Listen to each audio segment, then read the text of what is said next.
Want to learn how to make an ice cream cake with lots of crunchies? I've got a recipe that's about 1/3 of the price and it's easy to make. All you need is 1.5 quart of vanilla ice cream or whatever ice cream. All we're going to do is peel down the sides of the carton and make big slices and form it into an 8-inch round cake pan that's been lined with plastic wrap. And get ready, your hands are going to get a little bit cold, but this is way easier than having to put it in a mixer to soften your ice cream and all that. We're just going to form it to the shape of the pan. All right, so once you've formed it in, just close the plastic wrap over.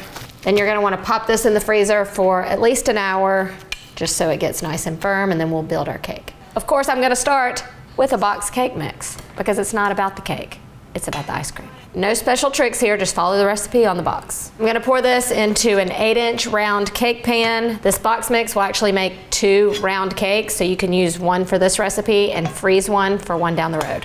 It's just that easy.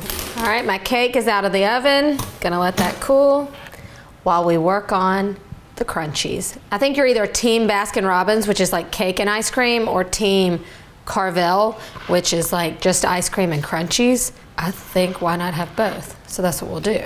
I had no idea the secret to the crunchies are just 2 ingredients: Oreo cookies and magic shell. Genius. You just want to coarsely chop your Oreos. You can do this just pounding them in a plastic bag, or just chop them with a knife, and then you stir in a whole bottle of magic shell. So it's about 1 bottle of magic shell to 2 cups of the cookie crumbs. The magic happens when this mixture gets cold, because we know what happens when magic shell touches ice cream. It hardens, hence the word crunchies. Time to build. I've got my cake layer that has completely cooled, and I turned it upside down on a cardboard round, and we're just gonna put our crunchies on top of that. You wanna spread these out, but don't go quite all the way to the edge. Now time for the ice cream layer. All right, we're going to take it out of our pan. Now we have a perfect ice cream layer, and it's okay that it's not perfectly smooth on one side. It is on the other. So we're gonna turn that side down and have your smooth side on top. I mean, come on, y'all. You didn't think it was gonna be this easy. We're gonna pop this back in the freezer for about an hour, and we're gonna make that delicious frosting. And it's not actually frosting, it's just a yummy sweetened whipped cream. It's just a pint of heavy cream and about 2 cups of powdered sugar.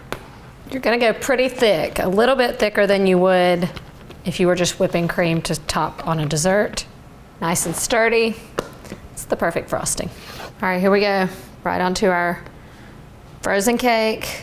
The hardest thing about making this cake is the waiting, because you know, the in and out of the freezer, but it's worth it. Now, you know what makes these cakes iconic is that like ridge pattern around the outside. So we're gonna create that with just a serrated knife, and we're just going to run it along the side. If you had a turntable, then you could use that here, but I don't, so I won't. It's not perfect, but I'm gonna add sprinkles later, and I can cover up my mistakes, because that's what I do, cover up my mistakes with sprinkles. All right, so if you wanted to serve this on the same day, just freeze it for at least another hour, but this is really best, in my opinion, if you can make it the day before and let it freeze overnight, you're good to go.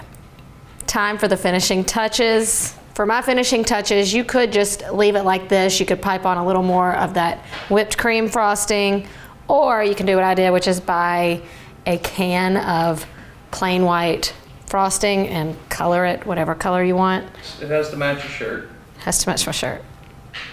Now I'm just gonna add some sprinkles around the edges, and we're good to go. That is cute. Nailed it, nailed it.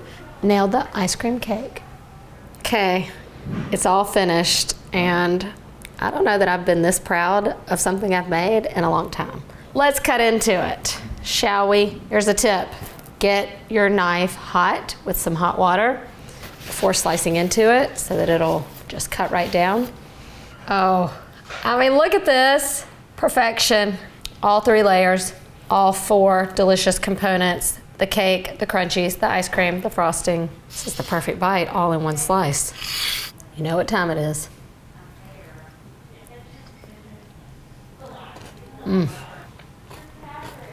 It's like the best part of cookies and cream ice cream mixed with the right amount of whipped cream and cake. Perfect ratio. This is just good. Y'all, it's just good. And don't forget, it costs way less than buying that store-bought version. And I'm gonna say it's better because you really can't find an ice cream cake that has all the right components. When it comes to ice cream cake at home, you can cook that. Can't resist.